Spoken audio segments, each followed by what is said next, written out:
Ixitxachitl. Ixitxachitl.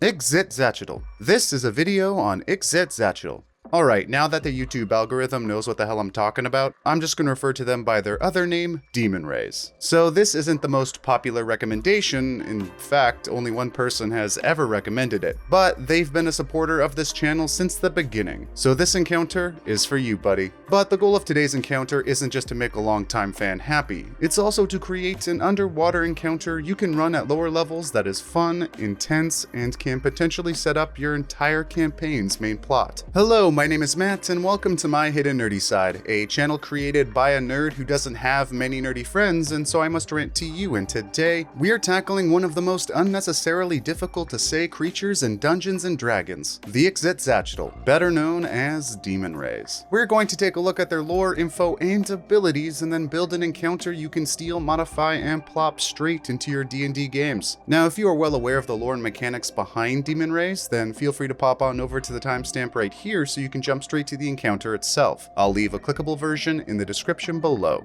Alright, let's take a look at demon rays. To make sure this video is a decent length, we'll only be pulling the demon ray lore, info, and abilities that exist within Out of the Abyss, which can be found on pages 226 to 227. So despite just looking like monstrous manta rays, there's actually a little bit more to demon rays. Inhabiting bodies of both fresh and salt water, demon rays are known for their violent nature and are also quite intelligent. As soon as they are born, they struggle to survive, and demon rays who master the art of survival end up developing regenerative powers and can feed off the life force of other creatures. It doesn't specifically state why survival is such a struggle for them, but considering the following paragraph, it would imply demon rays have somewhat of a never-ending hunger, since demon rays are constantly moving from one fertile ground to the next, consuming all in their path. They completely hollow out coral reefs and make labyrinth-style dens they use as shelter, which are typically built by aquatic creatures they've conquered and enslaved. However, once the area is stripped of all it has to offer, they move on to the next one, which is why demon rays are often at war with other sea creatures over territory. And last, but certainly not least, demon rays serve various demons, and most popularly, their patron, the Demogorgon. And this has sparked a vicious rivalry between them and the Marrow to see who are the more beloved servants of the Prince of Demons. Now, looking at their actions and abilities, which can be found on pages 226 to 227 of Out of the Abyss, there's some cool stuff. So their base stat block isn't that special. They have their own language, have a decent AC for a low CR creature, and have a bite and tail attack. But there are also what are called vampiric Ixitxachitl that have a fairly standard regeneration trait and vampiric bite. This allows them to reduce their target's HP maximum and heal themselves based on the amount of damage dealt. This only occurs on a failed DC 11 con save, but at lower levels, that's a fairly powerful ability. What makes demon rays even more interesting is their variant stat block titled Ixitxachitl Cleric, which adds spellcasting to the vampiric Ixitxachitl. And there are some fairly good spells, such as Guidance, Hold Person, and Dispel Magic. Now, imagining manta rays waving their fins to cast spells, I mean, let's be honest, it's adorable. But the variety of things a fairly simple looking creature can do will definitely throw your players for a loop if they aren't expecting it. So they're a pretty good surprise monster.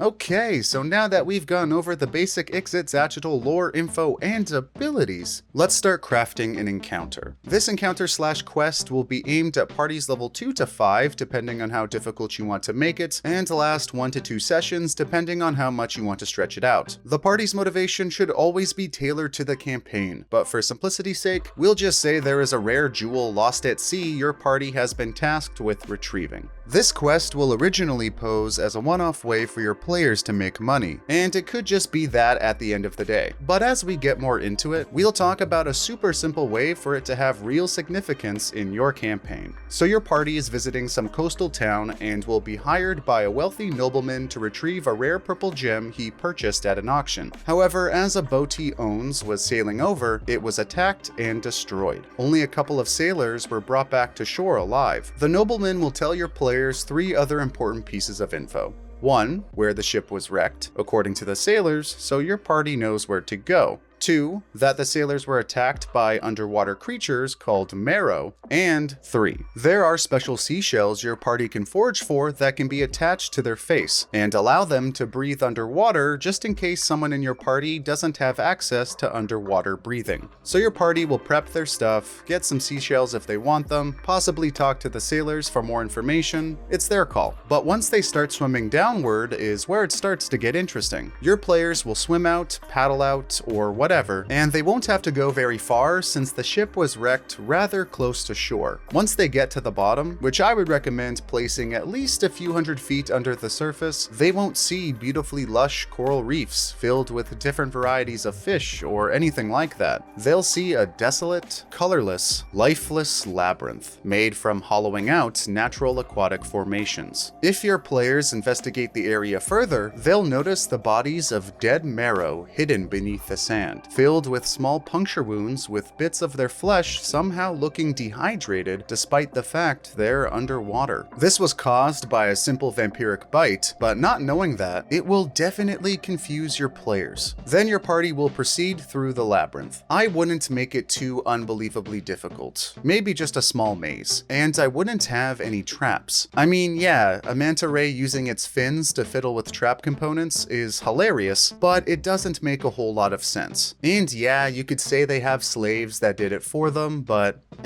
we're not gonna use them. Just have the party navigate through the labyrinth, and if you want, possibly have some scouts swimming around to spot your players. Once they make it to the center, the players will see a large courtyard with many demon rays, and in the middle, they'll see the rare purple jewel placed on top of a makeshift altar. They'll also see magical runes glowing in a circle, and the demon rays will be performing some sort of ritual. The Ixitxachitl will also be conversing with each other, showing signs of intelligence to your party. If your players pay close attention or use something like comprehend languages to understand them, they'll see the demon rays are using the jewel to summon odd-looking eggs. Now, remember when I said this encounter can easily be made to have significant campaign implications? Well, this is how. These odd eggs will contain demons the Demogorgon wants to hatch in the material plane as he begins to launch his invasion. And so this throwaway quest for extra cash now becomes your players witnessing your campaign's overarching plot start to be put in motion. Of course, if your homebrew world doesn't involve the Demogorgon, you can easily swap him out with any powerful being you choose. And even if your players don't understand exactly what is going on as it's happening, as your campaign progresses and they find out more about your big bad's evil plot, they will eventually piece it together and appreciate the detail and setup you put in place. So now it's your players' call. Do they just snatch the jewel and run? Do they have a moral obligation to smash the eggs? It's their choice. But if your players try and steal the jewel, combat will begin. Now, how combat becomes really spicy is because the players are underwater, some will have the disadvantages normal underwater combat possesses. However, because they may not appreciate the intelligence of demon rays or the fact they possess magic, your party may not be expecting them to understand the limitations of land-based humanoids like themselves. So after a round or two, have your demon rays attack the players' shells and try to destroy them. And to really throw your players for a loop, have a demon ray cleric dispel their water-breathing spell. Now I'll quickly toss the rules for underwater suffocation on screen, but essentially once your players lose their ability to breathe, this little quest becomes the ultimate underwater time trial. And since they just swam through a complex maze, the real challenge is now them remembering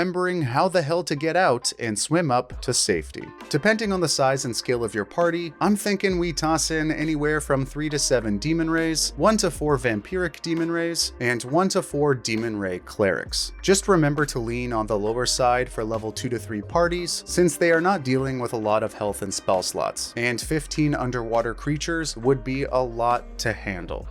So, an underwater combat you can run at lower levels that can genuinely feel dangerous and can either be an easy paycheck or the beginning of an archdemon's invasion? I think this encounter is spicy enough, but of course, we can always make it spicier. For higher level parties, what if the eggs the demon rays were summoning started to hatch during the combat? Now your players need to prioritize smashing the eggs to make sure more demons don't spawn and kill them all. How about since you're underwater, maybe you can play with dark vision a lot more, particularly when your players are trying to escape the labyrinth with their lives and have to be really perceptive or intelligent to remember which way they came from while in the dark depths of the ocean. And finally, you can play with the reason as to why this wealthy nobleman bought this rare demon summoning gem. Is he really just a rich guy who wanted something pretty, or are there more evil intentions afoot? But of course, this is just one of the many ways you can use demon rays in your Dungeons & Dragons campaign. There are tons of different ways to take this encounter and spice it up, so please let me know what you would do in the comment section below so I can nerd out over it and smack myself in the head for not thinking of it. Also, let me know if there are any creatures that you'd like me to build an encounter for in my future videos. I'm going to try and put out at least one of these videos a week, so feel free to subscribe and share this video around if you liked it, and stay tuned for upcoming content. Thanks for watching and indulging my hidden nerdy side.